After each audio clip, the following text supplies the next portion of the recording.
الحمد لله نحمده ونستعينه ونستغفره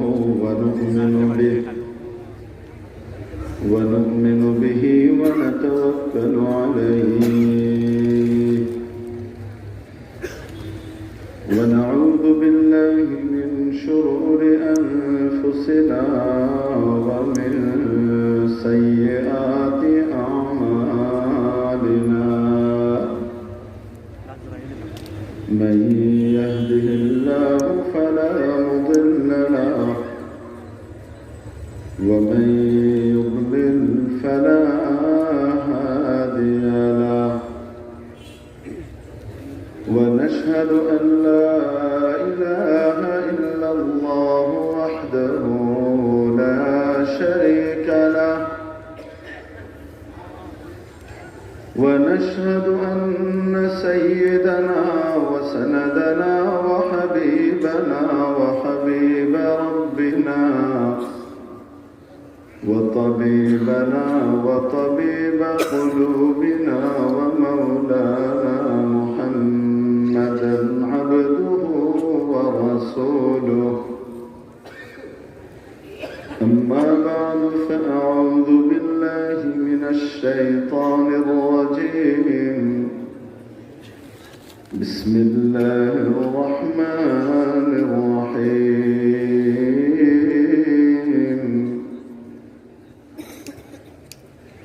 وهو معكم أينما كنتم والله بما تعملون بصير صدق الله مولانا العظيم ঐতিহ্যবাহী শাহবাগ জামিয়া মাদানিয়া কাসিমুল উলুম জকিগঞ্জ সিলেট এর উদ্যোগে আয়োজিত আজকের এই বার্ষিক ইসলামী মহাসম্মেলনের সম্মানিত সর্বজন শ্রদ্ধেয় সভাপতি মহোদয়, উপস্থিত উম্মতের মাথার মুকুট, ওয়াজিবুল ইহতিরাম হাদারাতে উলামায়ে কিরাম, ভবিষ্যৎ ওয়ারাসাতুল আম্বিয়া, আজিজ তালাবা, সর্বস্তরের ধর্মপ্রাণ ধর্মভীরু তৌহিদি জনতা, পর্দার আড়ালে পরম শ্রদ্ধেয়া মা ও বোনেরা, আমি আপনাদের সামনে মহাগ্রন্থ আল কুরআনুল কারীমের ২৭তম পারার শেষ সূরা কোরআনুল কারীমের ধারাবাহিকতার ভিত্তিতে ক্রমানুসারে ৫৭ নম্বর সূরা সূরাতুল হাদীদের ৪র্থ আয়াতের শেষাংশ তেলাওয়াত করেছি। আল্লাহ জাল্লা শানুহু আম্মা নওয়ালুহু তৌফিক ইনায়াত করলে এই আয়াতে কারিমার উপর সামান্য আলোকপাত করে এটি টানার ইচ্ছে পোষণ করি। কতক্ষণ সময়? না, কে আসবে না আসবে এটা দেখি না, টাইম ফিক্সড হবে।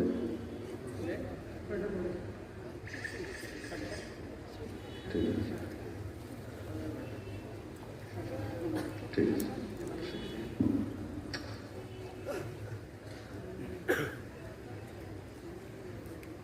মুআজ্জাজ হাজিরিন, গোটা বিশ্বের আসমান জমিন আরশ লৌহ কলম জান্নাত জাহান্নাম সবকিছুর মহান স্রষ্টার নাম, মহান স্রষ্টার নাম আমাদের সকলের রব, আমাদের সকলের সব আল্লাহ। আল্লাহ তাআলার প্রতিটি কাজ পুঙ্খানুপুঙ্খ হিসাব করা এবং যুক্তি বুদ্ধির আলোকে সর্বোচ্চ পর্যায়ে উন্নীত। কোন কোন সময় স্থূল বুদ্ধি সম্পন্ন মানুষ আল্লাহ তাআলার দেয়া বিধিবিধানগুলোর যৌক্তিকতা উপলব্ধি করতে পারে না, তাদের বোধগম্য হয় না, তাদের আকল, তাদের বুদ্ধি, তাদের বিবেক থেকে অনেক উপর দিয়ে আল্লাহ তাআলার যুক্তি প্রবাহিত হয়, যা সে বুঝতে পারে না। আল্লাহর যুক্তির ওয়েভকে সে অনুধাবন করতে পারে না, কল্পনা করতে পারে না। বিধায় অনেক মানুষ যুক্তির ফাঁদে পড়ে ইসলাম থেকে দূরে সরে যায়, আল্লাহকে ভুলে যায়। যে আয়াতখানা আমি তিলাওয়াত করেছি, এই আয়াতখানা সূরাতুল হাদীদের ৪র্থ আয়াত। সূরাতুল হাদীদ কোরআনে কারীমের ধারাবাহিকতা অনুযায়ী ৫৭ নম্বর স্থানে অবস্থিত। সূরাতুর রহমান ৫৫ নম্বর, সূরাতুল ওয়াকিআ ৫৬ নম্বর, সূরাতুল হাদীদ ৫৭ নম্বর আয়াত সূরা। বড় আশ্চর্যের বিষয় হলো, এই সূরার অবস্থান এবং নামকরণ, এই এতটুকুর মধ্যে আল্লাহ রাব্বুল ইজ্জত যে তাত্ত্বিক বিষয়গুলো নিহিত রেখে দিয়েছেন, শুধু অতটুকু উপলব্ধি করলেই একজন মানুষের ঈমান আনার জন্য, আল্লাহর বিধানকে মনে প্রাণে সর্বান্তক গ্রহণ করে নেওয়ার জন্য আর দ্বিতীয় কোনো কিছুর প্রয়োজন পড়ে না। দেখুন, এই সূরা অবস্থান হলো ৫৭তম কোরআনে কারীমে। আল হাদীদ,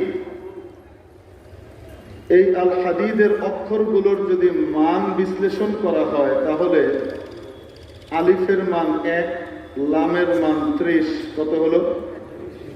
৩১। হায়ের মান ৮, কত হলো? যে ৩৪। ডালের মান ৪, যোগ করেন ৪৩। ইয়ার মান ১০, কত? আবার ডাল, তার মান ৪, কত হলো? ৫৭।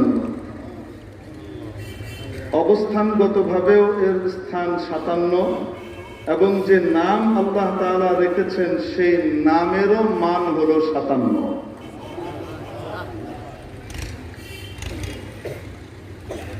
এই নামের অর্থ কি? লোহা। ইংরেজিতে আমরা বলি আয়রন। লোহা একটা ধাতু। এই ধাতুর বিজ্ঞান ভিত্তিক একটা অ্যাটমিক নাম্বার আছে। এক এক ধাতুর অ্যাটমিক নাম্বার আছে। লোহারও একটা অ্যাটমিক নাম্বার আছে। বৈজ্ঞানিকরা রিসার্চ করে তারা এই নাম্বারটা বের করেছে। এটা ইসলামের দেওয়া নাম্বার নয়, বর্তমান বিশ্বের অধুনা বিজ্ঞানীদের দেয়া নাম্বার। এই নাম্বার হলো 26, অ্যাটমিক নাম্বার। আবার এই লোহার যে অ্যাটমিক মাস আছে, এটা হলো 55.845। আমরা ধরে নিতে পারি 56। লোহার অ্যাটমিক মাস নাম্বার হলো 56, অ্যাটমিক নাম্বার হলো 26।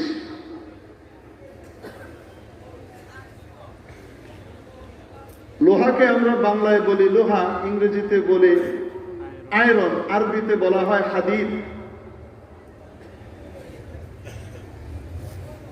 আল হাদিদের আলিফ যেটা, এটা লেখায় আসে, কোন কোন সময় পড়ায়ও আসে, কোন কোন সময় পড়ায় আসে না। যখন ওয়াসল হয় তখন হামজায়ে ওয়াসল হযফ হয়ে যায়। বলেছিলাম আপনাকে, আল হাদিদের মান, অক্ষরগত মান হলো ৫৭। কোরআনের অবস্থানগতভাবে এই সূরার অবস্থানও ৫৭ নম্বরে। হাদিদ অর্থাৎ লোহার অ্যাটমিক মাস হলো 56। যে আলিফটা কখনো আসে কখনো আসে না, উচ্চারণে লাম সহকারে আসে, এক বাদ গেলে ৫৭ থেকে থাকে কত? 56। হাদিদ আর লোহার অ্যাটমিক মাস হলো 56। এটা বিজ্ঞানীরা আবিষ্কার করেছেন। আর যদি লাম বাদ দিয়ে দিই, আলিফ লাম, শুধুমাত্র হাদিদ রাখি লোহা, তাহলে এর মান আসে 30 বাদ দিয়ে দেন, লামের মান 30, 56 থেকে 30 বাদ গেলে কত থাকে? 26। বিজ্ঞানীরা বলেন লোহার অ্যাটমিক নাম্বার হলো 26। আল্লাহ তাবারাকা ওয়া তাআলা একটা সূরার নামকরণ, সেই সূরার অবস্থান, সেই সূরার যে নাম, সেই নামের 3 ভাগের 3টা ভাগ করলে আজকে বিজ্ঞান এসে সমাধান দিচ্ছে যে কোরআনের এই হিসাব কত নিখুঁত। এই সূরার 4 নম্বর আয়াতের শেষ অংশ আমি আপনাদের সামনে তেলাওয়াত করেছি। এই অংশের মধ্যে আল্লাহ রাব্বুল আলামিন বললেন, ওয়া হুয়া মাআকুম আইনামা কুনতুম। ও আমার বান্দা বান্দিরা, তোমরা যেখানেই থাকো না কেন, তিনি অর্থাৎ আমি আল্লাহ তোমাদের সাথেই আছি, তোমাদের পাশেই আছি।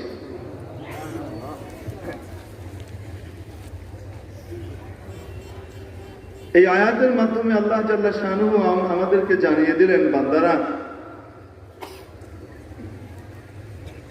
তোমাদের সাথে আমার সম্পর্ক গোলাম আর বাদীর সাথে মনিবের যে সম্পর্ক সেটাই, তবে আমি এর চেয়ে উপর স্তরের সম্পর্ক, ভালোবাসা, মহব্বতের সম্পর্ক কামনা করি।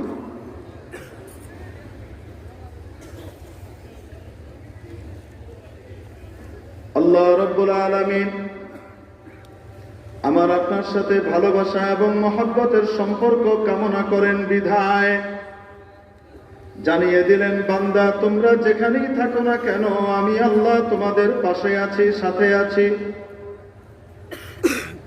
বন্ধুত্বের দাবি হলো নিকটে থাকা, কাছাকাছি থাকা। বন্ধু, তুমি যদি জকিগঞ্জ থাকো, আমাকেও জকিগঞ্জে রাখো। তুমি যদি সিলেটে থাকো, আমাকে সিলেটে রাখো। তুমি যদি ঢাকায় থাকো, তো আমাকে ঢাকায় রেখো। তুমি যদি কুঁড়ে ঘরে থাকো, তো আমি কুঁড়ে ঘরেই তোমার সাথে থাকতে চাই, ঠিক কিনা? বন্ধুত্বের দাবি হলো কাছাকাছি এবং পাশাপাশি থাকা। মওলায়ে করিম আমাদেরকে জানিয়ে দিলেন, বান্দারে, তোমরা যেখানেই থাকো না কেন, আমি আল্লাহ তোমাদের কাছেই আছি, সাথেই আছি, পাশেই আছি। অতএব তোমরাও আমার হাবিবের তরিকা ফলো করে আমার বিধিবিধান মানার মাধ্যমে আমার কাছাকাছি এবং পাশে থাকার চেষ্টা করো। বলছিলাম, বন্ধুত্বের দাবি হলো নিকটে থাকা, নৈকট্য অর্জন করা। আর এই আয়াতে আল্লাহ জানালেন যে আমি তোমাদের নিকটে আছি। নৈকট্য 2 রকম। এক রকমের নৈকট্য হলো জিসমানি নৈকট্য, শারীরিক নৈকট্য, দৈহিক নৈকট্য। আরেক রকমের নৈকট্য হলো রূহানি নৈকট্য, আত্মিক নৈকট্য, মানসিক নৈকট্য।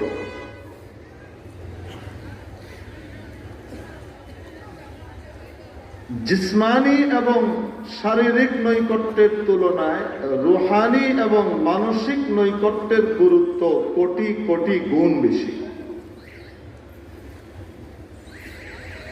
বিষয়টি একটু পরিষ্কার করে আপনাদের খেদমতে আরজ করার জন্য একটি ঘটনার অবতারণা করছি।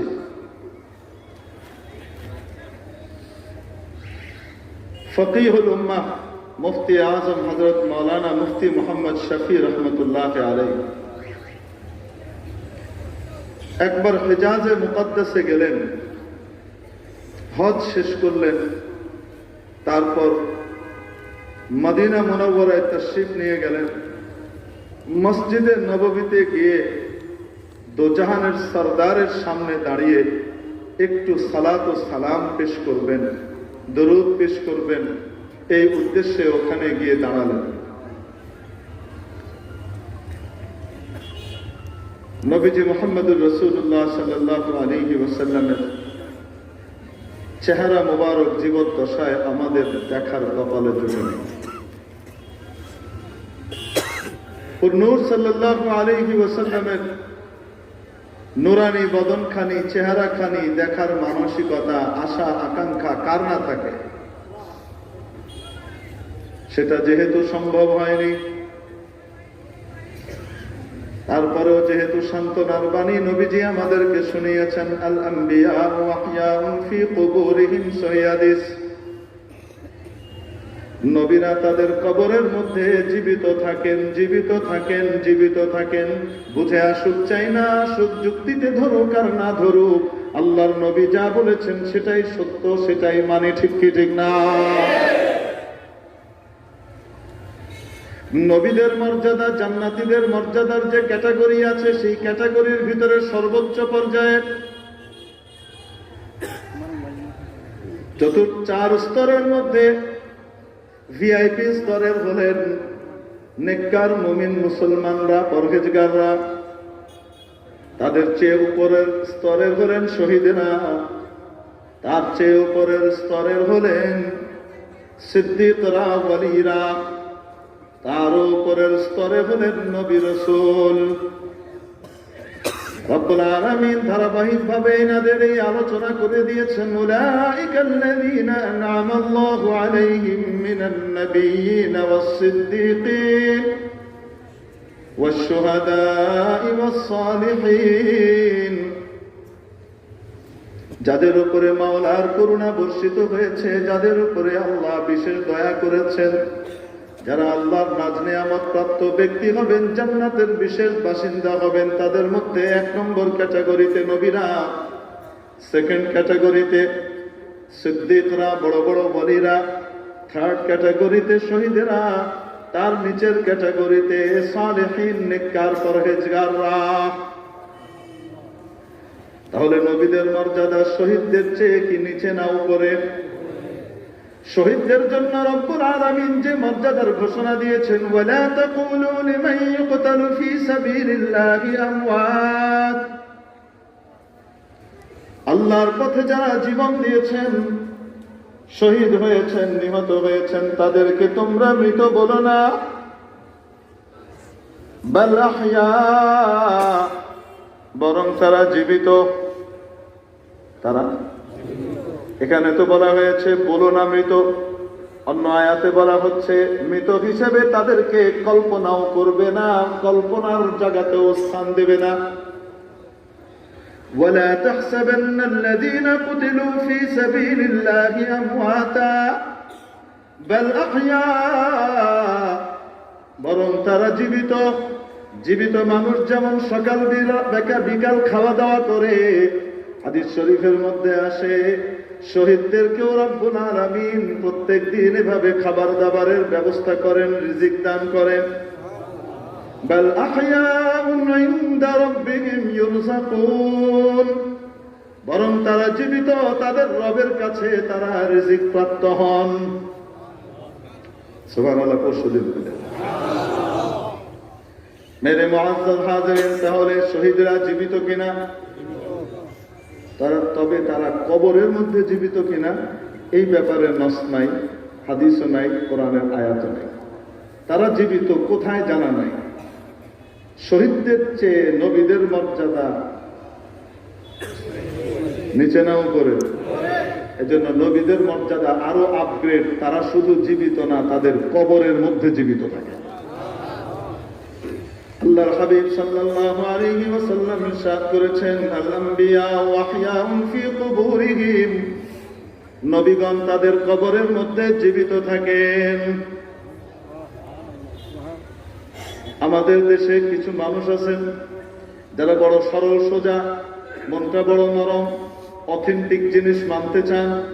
এই জন্য এই জেনারেল শিক্ষিত ভাইয়েরা অথেন্টিক হাদিসের দাবিদার যারা হয়, তাদের এই লেভেল দেখে ওদিকে ঝাঁপিয়ে পড়েন, তাদের পেছনে দৌড়াইতে থাকেন। আছে না? সহজ সরল মানুষ। আর ওই মৌলানা সাহেবরা নিজেদেরকে আহলে হাদিস দাবি করে।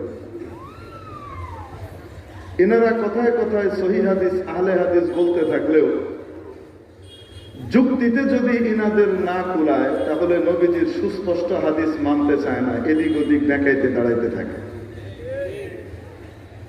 নবীরা তাদের কবরের ভিতরে জীবিত। তাদের অনেকের প্রশ্ন হলো, কবরের মধ্যে জীবিত হতে হলে অক্সিজেন পাবে কোথায়?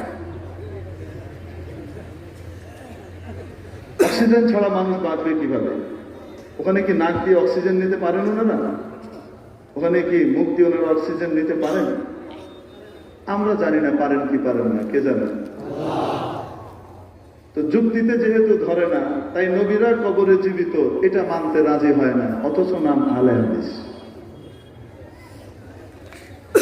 কথায় কথায় হানাফিদেরকে আর মাযহাব যারা মানেন, কোরআন হাদিসের সহি তরিকায় কোরআন হাদিসের অনুসরণ যারা করেন, তাদেরকে ধীরে ধীরে পিটাইতে থাকে আর সাধারণ মানুষের কাছে তাদেরকে মাকাল ফল হিসেবে চিহ্নিত করতে থাকে।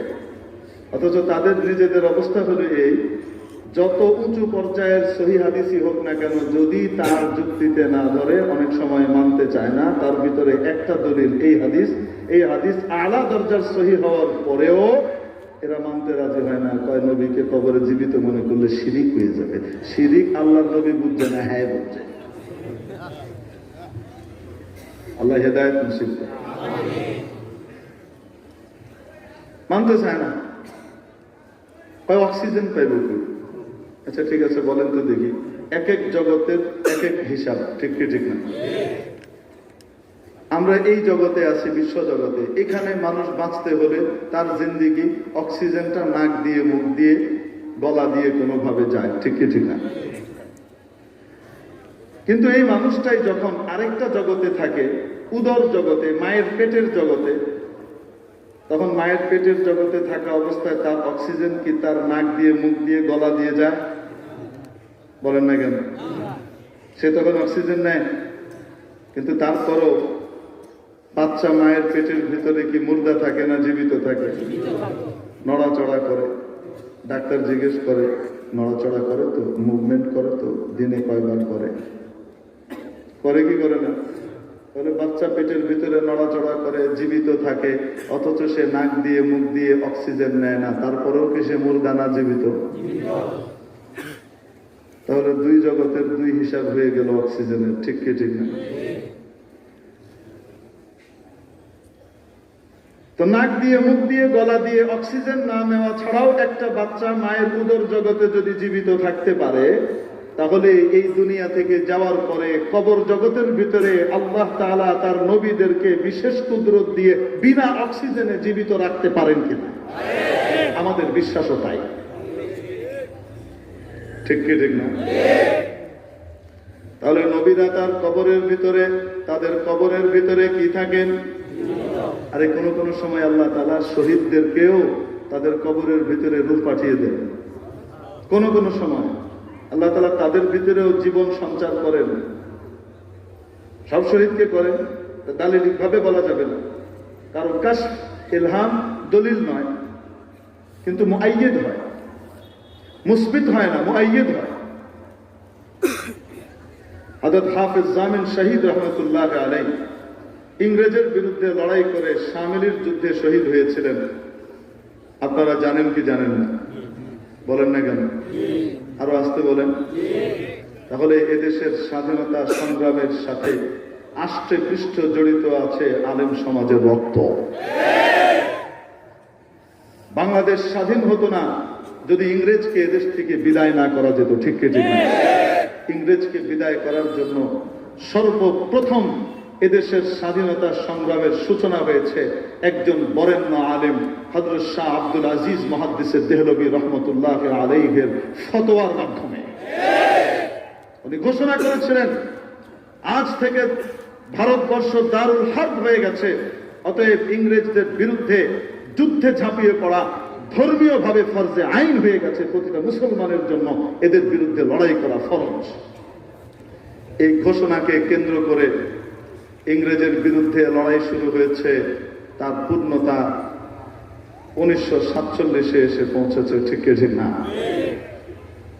এজন্যই যারা স্বাধীনতার বিরোধী, সার্বভৌমত্বের বিরোধী, স্বাধীন চেতনার বিরোধী, ওই সমস্ত ব্যক্তিরা ফতোয়ার নাম শুনলে ভয় পায়, কারণ ফতোয়া স্বাধীনতা সার্বভৌমত্বের পক্ষে ঘোষণা দেয়, ঠিক ঠিক।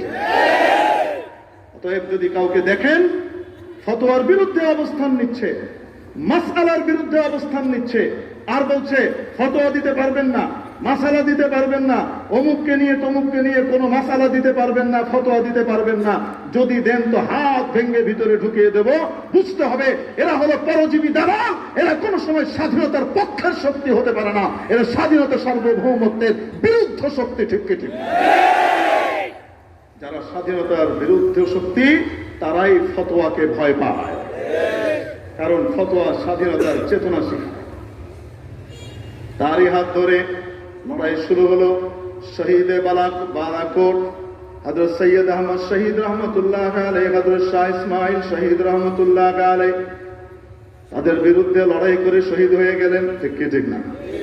ধারাবাহিকভাবে আস্তে আস্তে ইমাম কাসিম নানদবী রহমতুল্লাহ আলাইহি, শেখ রশিদ আহমদ গঙ্গোবী রহমতুল্লাহ আলাইহিমার শেখ হযরত হাজী ইমদাদুল্লাহ মুহাজির মক্কি রহমতুল্লাহ আলাইহি এবং তার সহকর্মী হযরত হাফিজ জামিন শহীদ রহমতুল্লাহ আলাইহি, এনারা সবাই যুদ্ধের ঘোষণা দিলেন, ডাক দিলেন ইংরেজের বিরুদ্ধে। এবং যুদ্ধ হলো শামিলের ময়দানে। কিছু মানুষের গাদ্দারির কারণে, কিছু মানুষের 2 নম্বরের কারণে মুসলমানরা পরাজিত হলো ইংরেজের সাথে, এবং হযরত হাফিজ জামিন শহীদ রহমতুল্লাহ আলাইহি শহীদ হয়ে গেলেন। যেই জায়গাতে হযরত হাফিজ জামিন শহীদ রহমতুল্লাহ আলাইহিকে দাফন করা হয়েছে, ওখানে শামিলের অন্যান্য শহীদদেরকেও দাফন করা হয়েছে। একবার ওই জায়গাতে কোনো এক ব্যক্তি সাহেবে কাশ বুজুর্গ আল্লাহওয়ালা মানুষ ওখানে গিয়ে ফাতেহা খানি করতেছেন। মুর্দাদের সামনে গিয়ে ফাতেহা খানি করা, তো ফাতেহা খানি করতেছেন। হাফিজ জামিন শহীদ রহমতুল্লাহ আলাইহির কবর থেকে আওয়াজ আসতেছে, আরে যা চল ভাগ, जहां मुर्दा है वहां जाके फातिहा खानी कर, यहां तो सब जिंदा हैं। এত জিন্দাদের জায়গায় এনে কি ফাতিহা খানি করো, যে এনে মুর্দা আছে এনে যা। উনি বড় শরীফুত তাবা মানুষ ছিলেন। তো বাদাল মউত আল্লাহ তাবারাক ওয়া তাআলা ওনার জারাফাতের ঘোষণা যাদের চোখ আছে কান আছে এরা শুনতে পায়।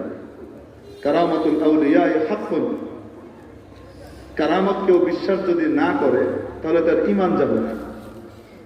করতেও পারে নাও করতে পারে, কিন্তু নবীর মুজিজাকে যদি কেউ অস্বীকার করে ঈমান থাকবে না, বেঈমান হয়ে যাবে। দুটাই অলৌকিক। তো বলছিলাম মেরে মুহতারাম দোস্ত, শহীদরা জীবিত আর নবীরা তাদের কবরের মধ্যে কি থাকেন। এই জন্য নবীজির সামনে হাজির হয়ে সালাত ও সালাম পেশ করার ইচ্ছা, আকাঙ্ক্ষা, আগ্রহ, কামনা, বাসনা, তামান্না কোন মুমিন মুসলমানের হৃদয়কে না আন্দোলিত করে, আলোড়িত করে। প্রত্যেকের মনের তামান্না আর চাহিদা যেন এমনটাই হয়, আকুতি যেন এমনটাই হয়। শৌকে আতিশ সে তড়পতা হো সদা मैं बेकरार, शौक़े आतिश से तड़पता हूँ सदा मैं बेकरार, हाज़री शहरे मदीना कब नसीब हो मुझे, हाज़री शहरे मदीना कब नसीब हो मुझे।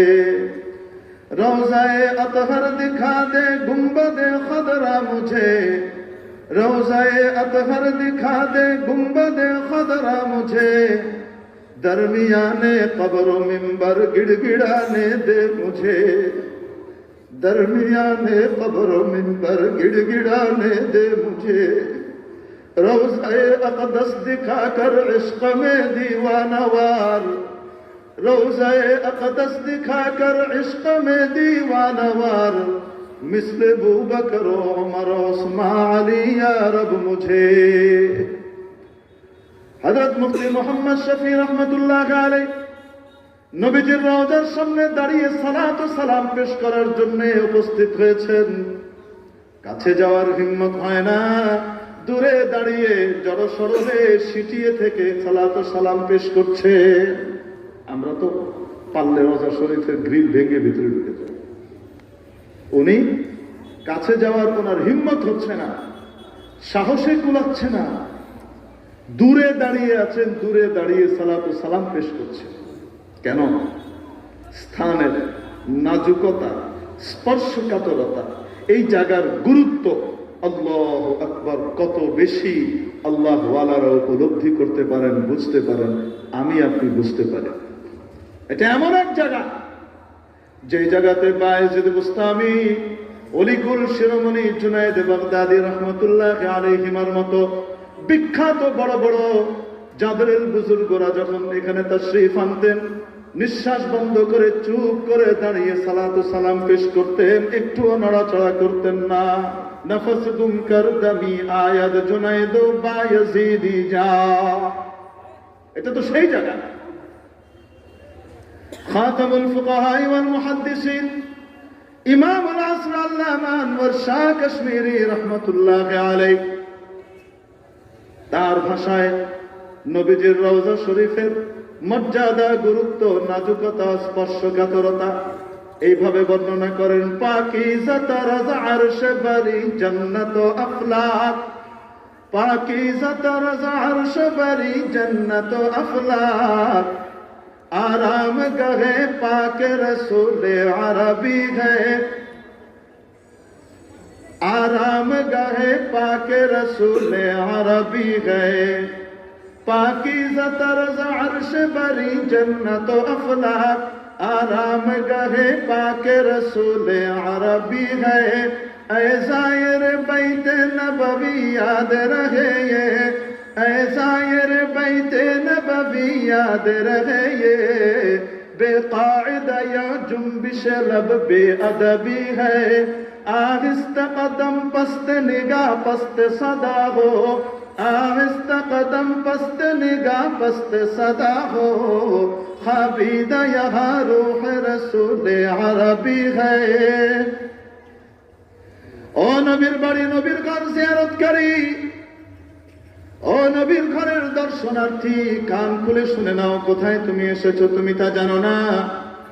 জমিনের যে স্থানটি সরকারে দো জাহার শরীর মুবারকের সাথে টাচ করে আছে, লেগে আছে, সে জায়গাটির মূল্য, সে জায়গাটির মর্যাদা, সে জায়গাটির ভালোবাসা রব্বুল আলামিনের কাছে নিজের পবিত্র আরশের চেয়েও অনেক বেশি। ও নবীর বাড়ি জিয়ারতকারী, এমন জায়গায় তুমি তাশরীফ এনেছো, হাজিরি দিচ্ছ, তোমার কান খুলে শুনে নেওয়া দরকার, যেখানে রাসূল আরবি সাল্লাল্লাহু আলাইহি ওয়াসাল্লাম আরাম করছেন। ও নবীর বাড়ি জিয়ারতকারী, কান খুলে শুনে নাও, মনে রাখবে এখানে সামান্য একটু এদিক সেদিকের কথাবার্তা তোমার জীবনের ঈমান আমল ধ্বংসের কারণ হয়ে যেতে পারে, তোমার দুনিয়া আখিরাত বরবাদ হয়ে যেতে পারে। এমন জায়গায় তুমি এসেছো, অতএব বুঝে শুনে কদম রাখবে, তোমার পাটাকে অত্যন্ত ধীর স্থির ভাবে সঞ্চালিত করবে, সন্তর্পণে পা রাখবে, কদম রাখবে, কোনো আওয়াজ যেন না হয়, কোন রকমের শব্দ যেন এখানে উঠে না যায়। তোমার দৃষ্টিটাকে আনত রাখবে, নিচের দিকে রাখবে, তোমার মুখের কথাকে তুমি আস্তে আওয়াজে বলবে, জোরে জোরে চিৎকার করে কোনো কথা তুমি বলতে যেও না। স্বাভাবিকভাবে যেভাবে তোমরা কথাবার্তা বলো সেভাবে তোমরা ওই আওয়াজে ওখানে কথা বলবে না, কারণ রব্বুল আলামিন দুনিয়া থেকে আড়াল করে প্রিয় হাবিব সাল্লাল্লাহু আলাইহি ওয়াসাল্লামকে যদিও নিয়ে গিয়েছেন, তারপরেও কবরের মধ্যে তাকে জীবন দান করেছেন, ঠিক কিনা? হাবিদা ইয়া রূহ রাসূল আরবি হ্যায়, নবীজির রূহ এখানে আরাম করছে, অতএব তার আরামে ব্যাঘাত ঘটাতে যেও না, কষ্ট দিতে যেও না। নবী জীবিত থাকলে যেভাবে তার সামনে তার মতো তার চেয়ে উঁচু গলায় কথা বলা না জায়েজ এবং হারাম, এটা ঈমান আমল ধ্বংসের কারণ হয়। যেভাবে তোমরা স্বাভাবিকভাবে কথা বলে থাকো সেভাবে কথা বলা নিষেধ। ইয়া আইয়ুহাল্লাযীনা আমানু লা তারফাউ আসওয়াতাকুম ফাওকা সাওতিন নবী ওয়া লা তাজহারু লাহু বিল কওল কাজাহরি বা'দিকুম লিবা'দ। যেমনি ভাবে তোমরা একে অপরের সাথে জোরে জোরে কথা বলো, সেভাবে নবীজির সামনে জোরে কথা বলবে না, বলবে না, বলবে না। আদেশ যেভাবে জীবিত অবস্থায় প্রযোজ্য, নবীর কবরের সামনে হাজিরি দিলে ইন্তেকালের পরেও প্রযোজ্য। কেন? আল আম্বিয়া ওয়া আহইয়াউন ফি কুবুরিহিম, নবীরা তাদের কবরের মধ্যে মুর্দা, মুর্দা, আরো আস্তে, আরো আস্তে, জিন্দা। নবীরা তার কবরের মধ্যে মুর্দা, কিভাবে জিন্দা কে জানেন? আরো আস্তে, আমরা বিশ্বাস করি নবীজি বলেছেন নবীরা কবরে জিন্দা থাকে, আমরাও বিশ্বাস করি কবরে জিন্দা থাকে, বুঝে আসুক চাই না আসুক, ঠিক কিনা? যার নামে আপনাদের এই মাদ্রাসা জামিয়া মাদানিয়া, শেখুল আরব ওয়াল আজম কুতবুল আলম শেখুল ইসলাম সৈয়দ হুসাইন আহমদ মাদানী নব্বরাল্লাহু মারকাদাহ ওয়া বাররাদাল্লাহু মাদজাআহ ওয়া কদ্দাসাল্লাহু সিররাহুল আজিজ। হযরত যদি এখানে না আসতেন, এখানে যদি নিজের জীবনকে ব্যয় না করতেন, আজকে এই মাদ্রাসা চোখে দেখতেন না, সিলেটের এই নুরানি মানজার মানুষ চোখে দেখত না। আমি হযরত মাওলানা তালহা সাহেব রহমতুল্লাহ আলাইহি, যিনি শেখুল হাদিস জাকারিয়া রহমতুল্লাহ আলাইহি জানিশীন ছিলেন এবং পীর সাহেব নামে খ্যাত ছিলেন, ওনার মুখ থেকে শুনেছি শেখুল ইসলাম মাদানী নব্বরাল্লাহু মারকাদাহ নয়া সড়ক মসজিদের মধ্যে ইতিকাফ করতেন। অন্যান্য সময়ে সিলেটে অবস্থান করতেন। প্রথম দিকে বয়ানের জন্য যেতেন। আজকে আমরা মাশাআল্লাহ আলিশান গাড়িতে করে এসির বাতাস খেয়ে খেয়ে প্লেনে করে পু করে উড়ে টুড়ে আসি, তারপরও কত নখরা বাজে। কিভাবে যেতেন জানেন শেখুল ইসলাম? নবীর রক্ত যার শরীরে প্রবাহিত, সে আওলাদে রসুল, এখানকার মানুষের হেদায়েতের জন্য কিভাবে যেতেন? এক এক গ্রাম গঞ্জে বিভিন্ন জায়গায় মাহফিল করার জন্য, বয়ান করার জন্য চলে যেতেন। কোনো সময় সাথে কেউ থাকতো, কোনো সময় তাও থাকতো না। সাথে একটা পোটলা থাকতো, ঝোলা, সেই ঝোলার ভিতরে একটা অতিরিক্ত লুঙ্গি থাকতো, একটা গামছা থাকতো, একটা গেঞ্জি থাকতো, আর ওটা নিয়ে রওনা হয়ে যেতেন। হাতে লাঠি থাকতো, কোনো খাল পড়তো তো সেই খাল পার হয়ে যেতেন, নৌকা নাই, লুঙ্গি ভিজে গেছে, ওপাশে গিয়ে শুকনো লুঙ্গি পরে ভেজা লুঙ্গিটাকে চিপে লাঠির মধ্যে এভাবে নেড়ে কাঁধের ভিতরে নিয়ে আবার হাঁটা ধরতেন। দূরে যেতে যেতে ওই লুঙ্গি শুকিয়ে যেত, আর এক খাল আসতো, ওইভাবে ওই লুঙ্গি পরে পার হতেন, আবার ওই শুকনো লুঙ্গি বদলে পরতেন আর ভেজা লুঙ্গিটাকে নেড়ে দিতেন। এভাবে গিয়ে গিয়ে বয়ান করেছেন। আজকে তাদের মেহনতের বদৌলতে আমরা দ্বীন পেয়েছি, ঈমান পেয়েছি, লা ইলাহা ইল্লাল্লাহ বলে শাহবাগ মাদ্রাসা পেয়েছি। শেখুল ইসলাম সৈয়দ হুসাইন আহমদ মাদানী রহমতুল্লাহ আলাইহি তখন মদিনা শরীফে মসজিদে নববীতে রওজায়ে আতহারের পাশে বসে হাদিস পড়ান। ওখানে উনি 18 বছর হাদিস পড়িয়েছেন। এই হাদিস পড়ানো অবস্থায় ওনার দরবারে, ওনার খেদমতে, ওনার ক্লাসে পৃথিবীর বিভিন্ন দেশের ছাত্ররা বসতো এবং পড়তো। হযরত পড়াচ্ছেন, তার ভিতরে বাবু হায়াতুন নবী, হায়াতুন নবীর মাসালা এসেছে, নবী কবরে জিন্দা। মাগরিবি এক ছাত্র, আলজেরিয়ার এক ছাত্র, মারাকেশ বলে, ওখানকার এক ছাত্র এটা কোনোভাবেই বুঝে আসছে না। বুঝার জন্য সে বারবার হযরতের কাছে প্রশ্ন করছে যে হযরত কিভাবে জিন্দা থাকতে পারে, কিভাবে? বিশ্বাস তো করি, কোনো সন্দেহ নাই, কিন্তু লিয়াতমাইন্না কলবি। ইব্রাহিম আলাইহিস সালামকে যখন আল্লাহ তাআলা আয়াত পাঠিয়েছেন, ইব্রাহিম আলাইহিস সালাম আল্লাহ তাআলার সামনে মহব্বতের যখন জোয়ার চলছে, ওই সময় কৌতূহলী হয়ে জিনিস আদায় করছেন, তো বলছেন আল্লাহ কাইফা তুহয়িল মাউতা রব্বি আরিনি কাইফা তুহয়িল মাউতা, আল্লাহ আমাকে একটু দেখিয়ে দেন তো আপনি মুর্দাকে কিভাবে জিন্দা করবেন। কিয়ামতের দিন মুর্দারা জিন্দা হবে কিনা বলেন না কেন? কিভাবে জিন্দা করবেন আল্লাহ আমাকে একটু দেখিয়ে দেন তো, কিভাবে করবেন এটা? তো বাহ্যিকভাবে মনে হয় যেন আল্লাহ জীবিত করার ব্যাপারে ইব্রাহিম আলাইহিস সালামের সংশয় আছে। আল্লাহ তাআলা প্রশ্ন করলেন আবার আওয়ালাম তুমিন, তোমাকে বিশ্বাস হয় না? উনি বললেন বেলা, অফকোর্স, পরিপূর্ণ বিশ্বাস আছে। ওয়ালাকিন লিয়াতমাইন্না কলবি, মনের সান্ত্বনা আর প্রশান্তির জন্য জিজ্ঞেস করছি আর প্রশ্ন করছি, যদি একটু দেখিয়ে দিতেন। আল্লাহ তাআলা বললেন ঠিক আছে, এরকম 4টা পাখি নাও। 4টা পাখি কি কি তাফসীরের মধ্যে আছে, দরকার নাই, নিয়ে এগুলাকে জবাই করো, তারপরে এগুলাকে 4 টুকরা করো, এগুলাকে এইভাবে দলাই মলাই করে একদম মাখিয়ে ফেলো, মাখিয়ে তারপরে এগুলাকে 4 পাহাড়ের ভিতরে রেখে দাও, রেখে দিয়ে এবার তাদের নাম ধরে ডাক দেওয়া শুরু করো, দেখো তো কি হয়। হযরত ইব্রাহিম আলাইহিস সালাম তাই করলেন। নাম ধরে ডাকার সাথে সাথে এক এক টুকরা তো এক এক পাহাড়ের ভিতরে ছড়িয়ে আছে, সেখান থেকে সাই সাই করে সব একত্রিত হয়ে জড়ো হয়ে ওই পাখি উড়ে হযরত ইব্রাহিমের কাছে চলে আসে। আল্লাহ তাআলা কিয়ামতের দিন জিন্দা করতে পারেন কি পারেন না? কিভাবে পারেন?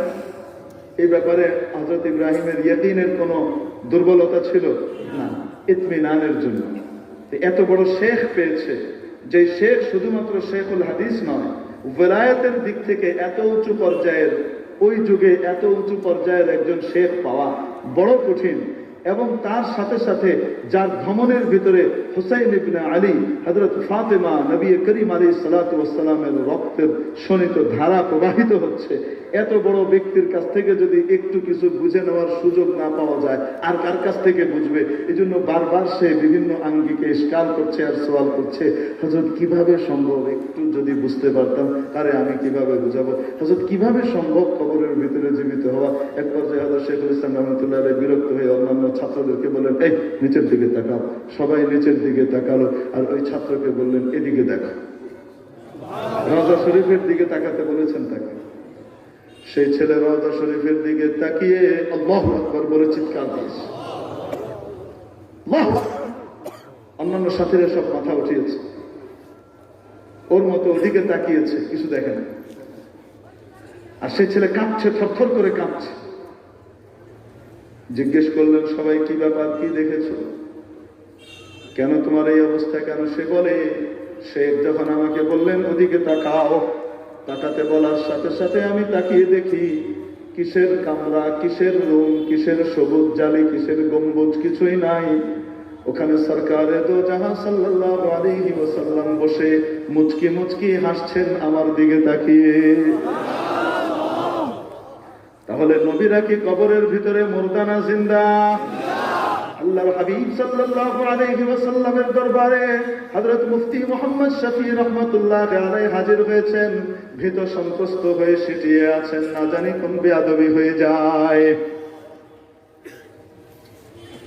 সালাত ও সালাম পেশ করছেন, হঠাৎ যেন কবর থেকে আওয়াজ আসছে, আর শুনতে পাচ্ছেন, ও মুফতি মুহাম্মদ শফি, দূরে দাঁড়িয়ে কেন, দূরে কেন, কাছে এসো, কাছে এসো। মনে রাখবা, যে ব্যক্তি আমার সুন্নতের ধার ধারে না, আমার সুন্নতের পরোয়া করে না, আমার তরিকাকে ফলো করে না, আমার রীতিকে পছন্দ করে না, আমার কালচারকে বাস্তবায়ন করে না, সে ব্যক্তি আমার কবরের মধ্যেও যদি এসে সেধিয়ে যায়, ঢুকে যায়, তারপরও সে আমার কাছ থেকে অনেক দূরে।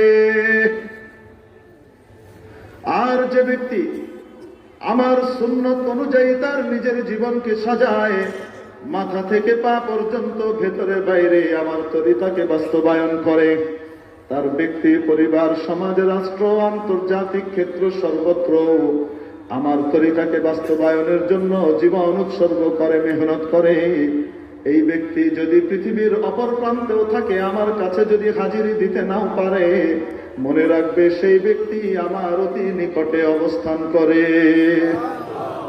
বলছিলাম, দৈহিক এবং শারীরিক নৈকট্যের তুলনায় আত্মিক নৈকট্যের গুরুত্ব, রুহানি নৈকট্যের গুরুত্ব কোটি কোটি গুণ বেশি। মেরে মুহতারাম দোস্ত আজিজ, আল্লাহ রাব্বুল আলামিন আমাকে আপনাকে জানিয়ে দিলেন, ও আমার বান্দারা, তোমরা যেখানেই থাকো না কেন, আমি আল্লাহ তোমাদের সাথে আছি, তোমাদের কাছে আছি। অতএব তোমরা আমার হুকুম আহকাম পালনের মাধ্যমে, আমার নবীর তরিকায় চলার মাধ্যমে আমার কাছাকাছি হওয়ার চেষ্টা করো, আমার পাশে আসার চেষ্টা করো। আল্লাহ তাআলা জানালেন তিনি আমাদের কাছে আছেন। কতটুকু কাছে? وَإِذَا سَأَلَكَ عِبَادِي عَنِّي فَإِنِّي قَرِيبٌ। ও নবী, আমার বান্দা বান্দীরা আপনার কাছে এসে যদি জিজ্ঞেস করে যখন জিজ্ঞেস করবে আমি কোথায়, আমি কত দূরে, আপনি বলে দেন আমি অতি নিকটে। কতটুকু নিকটে? এতটুকু নিকটে, এতটুকু কাছে, বান্দা যখন আমাকে ডাকে আমি তার ডাক শুনি এবং তার জবাব দেই। উজিবু দাওয়াতাদ দাঈ ইযা দাআন, বান্দা যখনই আমাকে ডাকে আমি তার ডাকের জবাব দেই, সাড়া দিই। বোঝা গেল আল্লাহ তাআলা আমাদের অতি কাছে, অনেক কাছে, কিন্তু তাও বোঝা যায় না আসলে কতটুকু কাছে। কারণ এটা যিনি শুনছেন তার শ্রবণ ক্ষমতা, যিনি ডাকছেন তার কণ্ঠের ক্ষমতা, এই দুটোর উপর নির্ভর করে, ফ্ল্যাকচুয়েট করবে। ঠিক কি ঠিক না? যে ডাকছে তার গলার আওয়াজ যদি মিনমিনে হয়, যিনি শুনছেন তার শোনার ক্ষমতা যদি একটু কম হয়, তো তাহলে এই কাছে থেকেও ডাকলে শুনবে না। ঠিক কি ঠিক না? আর যদি গলার আওয়াজ বাজখাই হয়, অনেক চড়া শব্দ, চড়া আওয়াজ হয়, তাহলে এখান থেকে একটা আওয়াজ দিলেও আপনাদের এই বাজার পার করে অনেক দূর থেকেও শোনা যাবে। যাবে কি যাবে না? হযরত আব্বাস রাদিয়াল্লাহু তাআলা আনহু, নবীজির চাচা, ওনার গলার আওয়াজ শোনা যেত মাত্র 8 মাইল দূর থেকে। 13 কিলোমিটার দূর থেকে হযরত আব্বাসের আওয়াজ পরিষ্কার শোনা যেত। আপনারা বলবেন হাউ ইট পসিবল? এটা কি সম্ভব? জি, সম্ভব। যেমনি ভাবে বর্তমান যুগের নপুংসকদের জন্য সুলাইমান আলাইহিস সালাম এক রাতে 100 বিবির কাছে কিভাবে গেলেন, কিভাবে থাকলেন, এক রাতে 100 বিবির সাথে উনি সম্পর্ক স্থাপন করলেন, ওটা কিভাবে সম্ভব? 9-10 বারের পরে তো কোমর ভেঙে যাবে। সুলাইমান আলাইহিস সালাম 100 বার কিভাবে করলেন? এটা কি সম্ভব হতে পারে? সহিহ মুসলিমের হাদিস হওয়ার পরও মওদুদী সাহেব বিশ্বাস করতে রাজি হয় না। ওনার কাছে সন্দেহ তৈরি হয়ে গেছে, এটা কিভাবে সম্ভব? উনি কিভাবে বুঝবেন কন্ত দেখি? নবীর শরীরের শক্তি আর সাধারণ মানুষের শরীরের শক্তি কি একরকম নাকি? আরে বলেন না কেন? আরে মুসা আলাইহিস সালাম হ্যাংলা পাতলা ছিলেন, আস্তে সানুয়ার মতো দেখতে ছিলেন, লিকলিকে গড়নের লম্বা ছিলেন। হযরত মুসা আলাইহিস সালাম অত মোটা গাটা শরীর, স্বাস্থ্য ওরকমও ছিল না। এক ব্যাটারে ঘুষি একটা মারছে একটু সরানোর জন্য, এক ঘুষিতেই ফাওয়াকাযাহু মুসা ফাকাদা আলাইহিস সালাম। তো নবীর শরীরের পাওয়ার আর সাধারণ মানুষের পাওয়ার কি একরকম নাকি? মওদুদী সাহেব এটা বুঝতে পারেননি। আল্লাহ তাআলা ওনাকে মাফ করুন, আর ওনার অনুসারীদেরকে বুঝার তৌফিক দান করুন যে ইসলামের আইডল হওয়ার মতো যোগ্যতা ওনার ছিল না। হ্যাঁ, বড় লেখক ছিলেন, বড় লেখক ছিলেন, বড় সুন্দর লিখতেন, অনেক চমৎকার চেতনার অধিকারী ছিলেন, অনেক মানুষের ভিতরে ইসলামী রেনেসার আগুন জ্বালিয়ে দিয়েছেন, সবই ছিল। কিন্তু কিছু গ্রেট মিস্টেক আছে, ওই মিস্টেক গুলো বাদ দিয়ে যদি মানা যায় ভালো মানুষ, ওই মিস্টেক সহকারে মানতে গেলে ঝামেলা আছে। তবে এটা নিয়ে আবার যেন আমাদের সরকারি দল পিটানোর ধান্দা সুযোগ না খুঁজে। এই জামাত ইসলাম তো সত্যিকারের ইসলাম না, অত এদেরকে পিটাতে হবে, এদেরকে সব ফাঁসি দিতে হবে, এই তাল খুঁজেন না। বুঝেন না কি বলে? জামাত ইসলামে এই জন্য পিটায় না যে তার ইসলামের ব্যাখ্যার সামান্য একটু এদিক ওদিক আছে, এই জন্য পিটায় যে শক্তিশালী দল, এটা এখানে টিকে গেলে ওয়াজ নসিহত, মামলা মোকদ্দমা, বিরাট মাহফিল টাফিল, এগুলো তো হুজুরদের এমনিও চলবে, সবই চলবে। এটা টাইট করতে পারলে বাকি ডিটে লাইন করা খুব সহজ। এই জন্য ওলামায়ে কেরাম জামাত ইসলামের যে বিরোধিতা করেন সেটার দৃষ্টিভঙ্গি আর বামরামপন্থী অথবা অন্য কারো বিরোধিতার দৃষ্টিভঙ্গি কিন্তু এক না, এটা বুঝতে হবে, নাহলে ঝামেলা আছে। মেয়েদের মুখতারাম দোস্ত, ফাঁকের কথা পছন্দ না হইলে এক্সপান্স করে দিলাম, সামনে যাই। তো বলছিলাম সুলাইমান আলাইহিস সালাম 100 বিবির কাছে কিভাবে গেলেন, এক রাতে শারীরিক সম্পর্ক স্থাপন করলেন এবং তাদের প্রত্যেকের গর্ভে আল্লাহ তাআলা কিছু তৈরি করলেন। বুঝে আসছে না? আসলে এটা যেমন যুক্তিতে ধরতে চায় না ওনার, তাই কারো এই জন্য সহি হাদিস হওয়ার পরও বিশ্বাস করতে পারে না। আমরা তো ভাই হাম তো ভাই লकीर के फकीर हैं, हम तो लकीर के फकीर हैं, जैसे फरमाया वैसे ही चलेंगे, वही मानेंगे, समझ में आए या ना आए। अकल से बावर हो या अंदर हो, कुछ भी हो, हम तो इसको मान ही लेंगे। আল্লাহর নবী যা বলেছেন তাই আমরা মানি, ঠিক কি ঠিক না? এই জন্যই গাল খাই হানাফি হয়ে, এই জন্যই হানাফি নামের গাল খাই, বুঝেন না? আমাদেরকে হানাফি হিসেবে কিন্তু অন্যরা গালি দেয় না। কে গালি দেয়? আমাদের জাত ভাইরা গালি দেয়। যারা শিরিক বিদআতের বিরুদ্ধে কথা বলার দাবি করেন তারাই গালিগালাজ করে। আল্লাহ এনাদেরকে সহি সমঝ নসিব করেন বলে আমি মেরে মুহতারাম দোস্ত বলছিলাম, হযরত মুফতি মোহাম্মদ শফি রহমতুল্লাহ আলাইহ ওখানে দাঁড়িয়ে সালাত ও সালাম কি করছিলেন? পেশ করছিলেন, আর কবর থেকে এই আওয়াজ আসছে আর উনি শুনতে পাচ্ছেন।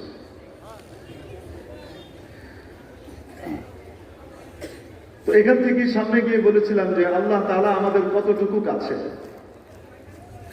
এতটুকু কাছে আল্লাহ তাআলা জানালেন যে বান্দা যখনই আমাকে ডাকে আমি তার জবাব দেই, সাড়া দেই, শুনতে পাই। এটা দিয়েও বোঝা যায় না আসলে আরো কতটুকু কাছে। কারণ আব্বাস রাদিয়াল্লাহু তাআলা আনহুর কণ্ঠের আওয়াজ, গলার আওয়াজ কত মাইল দূর থেকে শোনা যেত? আরো আসতে বলেন, 8 মাইল, 13 কিলোমিটার দূর থেকে শোনা যেত। ওইটা কিভাবে সম্ভব? এই জমানার লোকের যারা ফরমালিন মাখা জিনিস খায় আর সার ভরা কি খায়, ফসল খায়, এরকম 2 নম্বরই মার্কা শক্তি দিয়ে ফার্মের মানুষ হয়ে আসল দেশি মানুষের শক্তি বোঝা তো সম্ভব না। আজ থেকে 100 বছর আগেকার কথা, আমার এক উস্তাদে মুহতারাম বর্তমানে জিন্দা আছেন হযরত মাওলানা নাদিরুজ্জামান সাহেব দামাত বারাকাতুহুম, ওনার দাদার কথা উনি শুনিয়েছেন যে ওনার দাদা পিটিয়ে বাঘ মেরে ফেলেছিল। গলার আওয়াজ কেমন ছিল? ওনার বড় চাচাকে পাঠাইছেন বাজার করতে হাটে। এখনকার মতো আজ থেকে 60-70 বছর আগে বা 50 বছর আগে ঘরে ঘরে এরকম মুদি দোকান আর পাশে পাশে সবকিছু পাওয়া যেত না। এক এক এলাকায় হাট বসতো এক এক দিনে। ওই হাট বারে জিনিস উঠতো, ওই জায়গাতে সব মানুষ যেত। মনে আছে কিনা আপনাদের? নবীনরা বুঝবা না বাবারে, আমি কিছু দেখছি, আমার মুরব্বীরা আরো বেশি দেখছেন, এদের জিজ্ঞেস করে। তোমরা এই জিনিস বুঝবাই না। তো হাটে পাঠাইছে।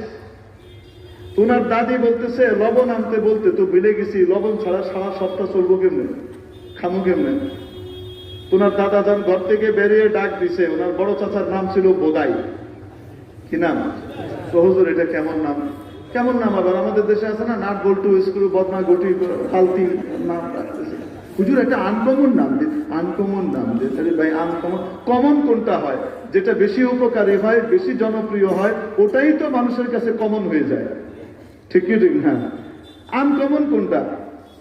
বেশি আনকমন অত বেশি প্রিয় না, অত বেশি পছন্দের না, এই জন্য কেউ এটারে লয় না।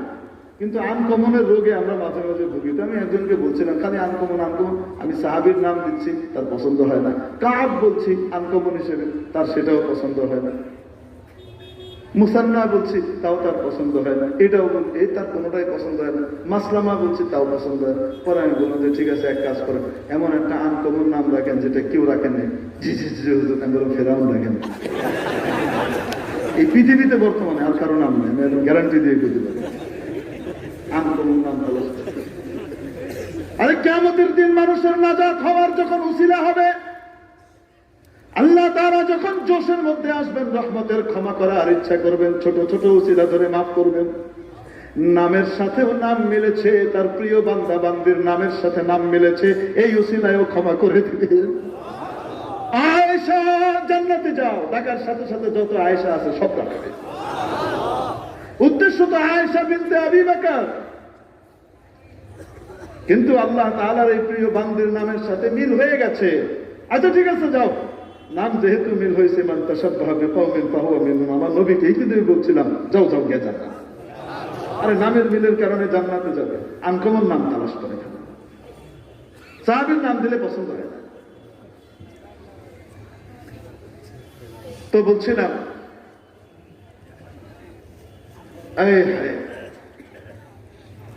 ওই ওনার নাম, চাচার নাম ছিল বোদাই। মনে আছে না নাই? বোধাই। তো উনি বাইরে বেরিয়ে ডাক দিয়েছেন, ও বোধাই নুনানিস। বোধাই ওই সময় বাড়ি থেকে 4 মাইল দূরে। কত মাইল দূরে চলে গেছে? ঠিকই শুনছে এবং লবণ লই আইছে।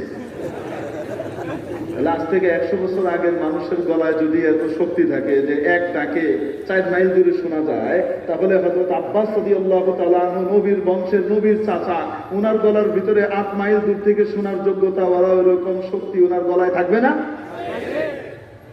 অবশ্য আব্বাস রাদিয়াল্লাহু তাআলা যদি এই জমানায় এসে ডাক দিতেন, ওনার ওই শক্তি দিয়েও ডাকতেন, তাহলে 8 মাইল দূর থেকে এই জমানার মানুষ শুনতো না, কারণ শোনার ক্ষমতা কমে গেছে। বুঝা আসছে কি আসে নাই? তাহলে এটা দিয়েও বোঝা যায় না আল্লাহ তাআলা কতটুকু কাছে কতটুকু দূরে। এজন্য মাওলায়ে কারীম অন্য আয়াতের মধ্যে আমাদেরকে জানিয়ে দিলেন, বান্দা তোমার কৌতূহল এখনো নিবৃত্ত হয় নাই, আমি কতটুকু কাছে, তাহলে শুনে নাও শুনে নাও শুনে নাও। ওয়া নাহনু আকরাবু ইলাইহি মিন হাবলিল ওয়ারিদ। বান্দা তার হাবলুল ওয়ারিদের যতটুকু কাছে, আমি আল্লাহ তার চেয়েও বেশি কাছে। এখন প্রশ্ন হলো, আমি কোথায় থাকি, হাবলুল ওয়ারিদ কি জিনিস, এই দুইটা জানতে পারলে আল্লাহ কোন জায়গায় আছেন সেটা বোঝা যাবে। আমি কোথায় আছি আপনি বলবেন, এই যে আপনি চেয়ারে বসে রয়েছেন, সভাপতি সাহেব আরেক সোফায় বসে রয়েছে, আর আমরা নিচে বসে রয়েছি। এই তো আমরা যারা বসে রয়েছি, এটা আমাদের শরীর, আমি না। আমি আর আপনি এটা নই। আমি আপনি যখন মারা যাই, ঘরের ভিতরে লাশ, এই কে কথা বলো, ঘরের ভিতরে লাশ, ছেলে কান্দে মেয়ে কান্দে, কি বলে, এই কি বলে, আব্বা কোথায় চলে গেলেন, আমাদেরকে রেখে। ভাই আব্বা কই গেছে, আব্বা তো এনে হয়ে গেছে। তার মানে বোঝা গেল, সবাই বুঝে এটা আসল আব্বা, এটা আব্বার শরীর। আব্বা এই শরীরের মধ্যে বিদ্যমান ছিলেন, তাই এই শরীরও সম্মানিত। আব্বা এখান থেকে অন্য কোথাও চলে গেছে, ঠিক কি ঠিক না? তাহলে আমি কোথায় থাকি, আপনি কোথায় থাকি, এটা একটা প্রশ্ন। এটার উত্তর ইনশাআল্লাহ দেব। দ্বিতীয় বিষয় হলো হাবলুল ওয়ারিদ কি জিনিস, কোথায় থাকে। মানুষের শরীরে যে অঙ্গ প্রত্যঙ্গ গুলো নড়াচড়া করে, হরকত করে, এটার ভিতরে যে সেন্স আছে, আল্লাহ তাআলা এটার গুরুত্বপূর্ণ মাধ্যম বানিয়েছেন ব্লাড সার্কুলেশন। শরীরের অঙ্গ প্রত্যঙ্গের জায়গায় জায়গায় রক্ত পৌঁছানোর ব্যবস্থা করে দিয়েছেন। রক্তগুলো যায় হার্ট থেকে, হার্ট পাম্প করে, রক্ত ছিটকে আঙ্গুলের আগা পর্যন্ত চলে যায়, পায়ের আগা পর্যন্ত চলে যায়, যেখানে যেখানে যাওয়ার আল্লাহ রাস্তা করে রেখেছেন সেখানে চলে যায়। হার্টের ভেতরে যেই মোটা মোটা রগগুলো আছে, যেগুলা দিয়ে এই রক্তগুলো যায়, রক্ত যাওয়ার যে রাস্তা, এই যেতে যেতে যেতে যেতে শেষ মাথা পর্যন্ত এগুলো দূষিত হয়ে যায়। দূষিত হওয়ার পরে ওখান থেকে যখন আবার আরেক রাস্তা দিয়ে হার্টের কাছে ফিরে আসে, আসার পথে 4 জায়গায় আল্লাহ তাআলা এটাকে পরিশোধন করেন। 4 জায়গায় পরিশোধন করে সর্বশেষ ফুসফুসের ভিতরে এনে তার কার্বন ডাই অক্সাইডকে পরিষ্কার করে ওখানে তাজা অক্সিজেন ভরে তারপর পরিপূর্ণ পিউরিফাই করে আবার হার্টের কাছে ওই রক্তটা ফিরে আসে।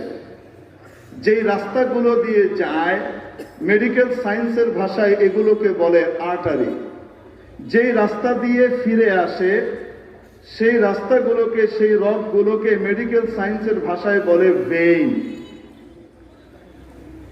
তো হার্টের মধ্য থেকে যেই মোটা মোটা রগগুলো দিয়ে রক্ত ছিটকে যায়, এগুলোকে আর্টারি বলে।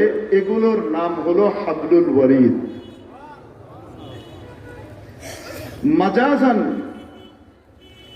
গলার কাছ দিয়ে যে ধমনী যায়, এটাকেও হাবলুল ওয়ারিদ বলা হয়। হার্টের ভেতরে যে মোটা মোটা রগগুলো, আর্টারি আছে, যেগুলো দিয়ে রক্ত সারা শরীরে ছিটকে চলে যায়, এগুলোকে কি বলে? হাবলুল ওয়ারিদ বলে। তাহলে হাবলুল ওয়ারিদের মূল জায়গাটা কোথায়? হার্টের ভিতরে। মূল জায়গাটা কোথায়? হার্টের ভেতরে। প্রশ্ন হলো, হার্ট তো একটা গোশতের টুকরা, একটা গোশতের টুকরাকে না নাড়াইলে তো আর নড়তে পারে না। তাহলে হার্ট এই রক্তটাকে পাম্প করে কিভাবে, ছিটকে দেয় কিভাবে? মেডিকেল সায়েন্স বলে হার্টের ভেতরে একটা জায়গা আছে, সেটাকে এভি নোড বলে, অ্যাট্রিয়াল ভেন্ট্রিকুলার নোড। ওই জায়গাতে ইম্পালস হয়, স্পন্দন হয়, ওটার ধাক্কায় গোটা শরীরে রক্ত ছিটকে যায়। আবার সেই একই প্রশ্ন, এভি নোডের মধ্যে ইম্পালস কিভাবে তৈরি হয়, স্পন্দন কিভাবে তৈরি হয়? মেডিকেল সায়েন্স বলে এভি নোডের একটু নিচে আরেকটা জায়গা আছে হার্টের ঠিক গভীর ভেতরে, এটাকে বলে এসএ নোড, সাইনো অ্যাট্রিয়াল নোড। ওইখানে সবার আগে ইম্পালস হয়, ওটার ধাক্কায় এভি নোডে ইম্পালস হয়, ওখান থেকে রক্ত ছিটকায়। আবার সেই একই প্রশ্ন, এভি নোডের মধ্যে নড়াচড়াটা কিভাবে তৈরি হয়? মেডিকেল সায়েন্স বলে হার্টের ভেতরে সূক্ষ্ম সূক্ষ্ম ছোট্ট কিছু ক্ষুদ্র রগ আছে, যেগুলো দেখা যায় না বাহ্যিক চোখ দিয়ে। ওটার ভেতর দিয়ে এক পাশ থেকে 3 অণু সোডিয়াম ঢুকে আরেক পাশ দিয়ে 2 অণু পটাশিয়াম হয়ে বের হয়। এই ধাক্কায় একটা শক্তি হয় এবং এসএ নোডের ভেতরে স্পন্দন হয়। আমি ডাক্তার মাহবুব মনসুর সাহেবকে জিজ্ঞেস করেছিলাম, বাংলাদেশের একজন প্রখ্যাত কার্ডিওলজিস্ট, সাফা মারওয়ায় সাই করার সময় আমি জিজ্ঞেস করলাম, বলেন তো দেখি সাইনো অ্যাট্রিয়াল নোডের ভিতরে যে ইম্পালস তৈরি হয়, এটা আসলে কিভাবে হয়? উনি আমাকে বললেন, কিভাবে হয় আমরা জানি না, আমরা জানি না। মেডিকেল সায়েন্স ওই ব্যাখ্যা দিলেন যে সোডিয়াম পটাশিয়ামের। তারপরে আমি যখন জিজ্ঞেস করলাম, সোডিয়াম পটাশিয়ামের যে ব্যাখ্যাটা আপনি দিলেন, এটাই বা নড়ে কেমনি? এটাও তো কোনো প্রাণী না। উই ডোন্ট নো, আমরা জানি না। মেডিকেল সায়েন্স যে জিনিসটা তার উৎকর্ষের চূড়ান্ত যুগে আমলে এসেও এটা বলতে পারছে না এটা কি, কিভাবে হয়। যাদের কাছে কোরআনিক জ্ঞান আছে তারা 1400 বছর আগ থেকেই সেটা জেনে গেছে। আল্লাহ রাব্বুল আলামিন কোরআনে কারীমে 1500 বছর আগে জানিয়ে দিলেন, ওয়ায়াসআলুনাকা আনির রূহ। ও নবী, ওরা আপনার কাছে রূহ কি জিনিসটা জানতে চায়। বলে দেন, আর রূহু মিন আমরি রাব্বি। রূহ হলো আমার রবের একটি আদেশ। যতক্ষণ তার আদেশ বহাল থাকবে ততক্ষণ নড়াচড়া করবে। যখনই ওই আদেশ চলে যাবে, রূহ চলে যাবে, আমি আর আপনি চলে যাব, আর নড়াচড়া করবে না। তাহলে আমি আর আপনি কোথায় থাকি? মেডিকেল সায়েন্সের ভাষায় যে জায়গাটাকে সাইনো অ্যাট্রিয়াল নোড বলা হয়, সেই জায়গাটাতে আমি আর আপনি থাকি, ঠিক কিনা? তাহলে বলেন দেখি, আমি আর আপনি কি হার্টের বাইরে না ভিতরে? আরো আসতে, কোথায় থাকি? হার্টের ভিতরে। হাবলুল ওয়ারিদ যে, ওটা কি হার্টের বাইরে না ভিতরে? আমি মাহবুব মনসুর সাহেবকে জিজ্ঞেস করেছিলাম, এই দুইটা জিনিসের মাঝখানে পার্থক্য কতটুকু? উনি প্রথম অবাক হয়ে আমাকে প্রশ্ন করছেন, এটা আগে বলেন যে আপনি এসএ নোড, এভি নোড এগুলা কোথেকে জানলেন? এগুলো তো আমাদের মেডিকেল সায়েন্সের হাইট হঠাৎ ধারণা, এগুলো সব ডাক্তার বলতে পারবেন। আমরা বললাম যে দেখেন, আমরা তো আসলে ওই কাগজে সার্টিফিকেট নিয়ে তো চলি না, আমাদেরকে পড়ালেখা করে দিন কাটাইতে হয়। এজন্য যেই বিষয়েই দরকার পড়ে ওই বিষয়ের বিশেষজ্ঞদের কাছে জিজ্ঞেস করে ওটা বুঝে নেওয়ার চেষ্টা করি, আমরা লজ্জা পাই না। কিন্তু কিছু কুলাঙ্গার আছে যারা আধাও জানে না কিন্তু মনে করে ফুল জানে। আর মৌলানা সাহেবরা কি জানে? তুমি কি পিটাপিটি খায়া তুমি আলিম বাতাসা পড়ছো, আমি তো বাইতে বইয়ায় আলিম বাতাসা জিমা কাপে ডালাইছি, তুমি আবার আমার চেয়ে বড় আলিম ডালাইছি। বোকা মানুষ, আসলে কি মানুষ? এজন্য আলেম ওলামা, তাদের কাছে দুনিয়ারও জ্ঞান আছে, আখিরাতেরও জ্ঞান আছে। উভয় জগতের জ্ঞান থাকার কারণে তারা অর্ধ শিক্ষিত নয়, তারা পূর্ণ শিক্ষিত। আর যাদের কাছে আখিরাতের কোনো জ্ঞান নাই, শুধু দুনিয়ার জ্ঞান আছে, প্রকৃতপক্ষে ওরাই অর্ধ শিক্ষিত। কিন্তু অর্ধ শিক্ষিতরা বুঝে না যে আসলে পূর্ণ শিক্ষিত কে, কারণ অর্ধ শিক্ষিত, এজন্য বুঝে না। তো আমরা জিজ্ঞেস করতে কিন্তু লজ্জা পাই না। তো জিজ্ঞেস করলাম, তখন উনি বললেন, হুজুর কোনো ফাঁকি নাই, একদম লাগা লাগা। আমার সাথে সাথে এই আয়াতের মর্ম বুঝে এসে গেল। মাওলা যেন বলতে চাইলেন, বান্দারে তোমার হাবলুল ওয়ারিদ তোমার যতটুকু কাছে, আমি আল্লাহ তোমার তার চেয়ে বেশি কাছে। তার মানে হলো বান্দা, তুমি তোমার যতটুকু না কাছে, আমি তার চেয়েও বেশি কাছে। মাওলায়ে কারীম যখন আমাদের হয়ে গেছেন, অতএব জানিয়ে দিলেন, বান্দা তুমিও আমার হুকুম আহকাম মানার মাধ্যমে, আমার নবীর তরিকায় চলার মাধ্যমে আমার কাছাকাছি হওয়ার চেষ্টা করো। আমরা আল্লাহ তাআলার কাছাকাছি হওয়ার জন্য সকলে রাজি আছি কিনা? আয় আল্লাহ, এই হাতগুলাকে কবুল করে নে। আয় মাওলা, তোমার ওলিদের উপস্থিতিতে হাত উঠিয়েছি মাওলা। আয় আল্লাহ, দয়া করে আমাদের সকলকে ওলি বানিয়ে দেন। আয় আল্লাহ, আপনার বন্ধু বানিয়ে দেন। আয় আল্লাহ, দুনিয়া থেকে আপনার ওলি না বানিয়ে দুনিয়া থেকে নিয়েন না মাবুদ। আমিন ইয়া রাব্বাল আলামিন। আল্লাহ তাআলা আমাদেরকে আল্লাহর ওলি হওয়ার তৌফিক দান করেন। আর নবীর তরিকা কিভাবে পালন করতে হয়, দুনিয়ার কোন কাজ কিভাবে নবীর তরিকা অনুযায়ী হয়, দুনিয়া আখিরাতের ইজ্জত সম্মান পাওয়া যায়, এই জিনিসটা পড়ানো হয় প্রাইমারি স্কুলে, কিন্ডারগার্টেনে, হাই স্কুলে, ইউনিভার্সিটিতে, কলেজে, কোথায়? কওমি মাদ্রাসায়। কোথায়? অতএব কওমি মাদ্রাসায় আমার আপনার বাচ্চা নাতি পুতিকে দিতে রাজি আছে কিনা? আল্লাহ তাআলা আমাদেরকে কবুল করেন। ওমারেন ইল্লাল বালাগ হযরতের উপস্থিতিতে 4 মিনিট অতিরিক্ত খেয়ে ফেলেছে, বেয়াদবি মাফ চেয়ে নিচ্ছি।